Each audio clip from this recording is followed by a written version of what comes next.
Kitchen ఈరోజు బార్లీతో ఉప్మా చూపిస్తున్నాను చూడండి. బార్లీ గింజలు ఫస్ట్ ముందుగా శుభ్రంగా కడిగి పెట్టుకున్నానండి. కుక్కర్లో ఉడికించుకుంటానండి ఒక విజిల్ వచ్చేంత వరకు. వీటికి కావాల్సిన పదార్థాలు చూడండి.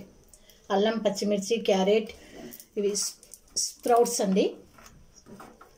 మీకు కావాలంటే వేరుశెనగకాయలు కూడా వేసుకోవచ్చు. అల్లం ముక్క అండి దంచుకున్న చిన్నగా. ఇప్పుడు దీన్ని కుక్కర్లో ఉడికించి చూపిస్తానండి. తగినంత నూనె అంటే కొద్దిగా నూనె పోస్తున్నానండి, ఎందుకంటే ఈ బార్లీ వెయిట్ లాస్ కావడానికి తింటారండి. దీన్ని వాటర్ తాగితే వెయిట్ లాస్ అవుతుంది. ముందుగా మనం ఇప్పుడు ఇలా పల్లీలు వేసుకున్నానండి. అన్నీ వేసి ఫ్రై చేసుకుంటాను. పసుపు వేద్దామండి.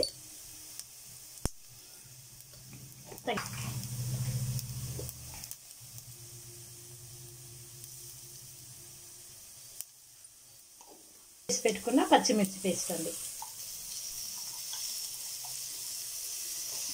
ఇందులోనే అల్లం వేస్తున్నాను. తురిమి పెట్టుకున్న అదండి బార్లీ వేసుకుంటున్నాను. ఉడికించుకున్న బార్లీ కదండి.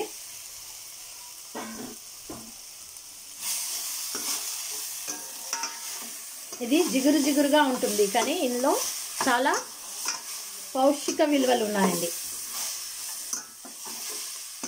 మీకు నిజంగా వెయిట్ లాస్ కావాలనుకుంటే వారానికి ఒకసారన్నా చేసుకోండి, రోజుకి ఒకసారి. కానీ జాగ్రత్త అండి, ఈ బార్లీ తాగినప్పుడు యూరిన్ చాలా వస్తుంది. ఉప్మా రెడీ అండి. చూడండి బార్లీ వాటర్, ఇది తాగితే కూడా వెయిట్ లాస్ అవుతుందండి. చాలామంది బార్లీని ఉడికించుకున్న తర్వాత బార్లీ పడేస్తారు, కానీ నేను ఈ విధంగా చేసుకున్నానండి. మీ ఇష్టం అది.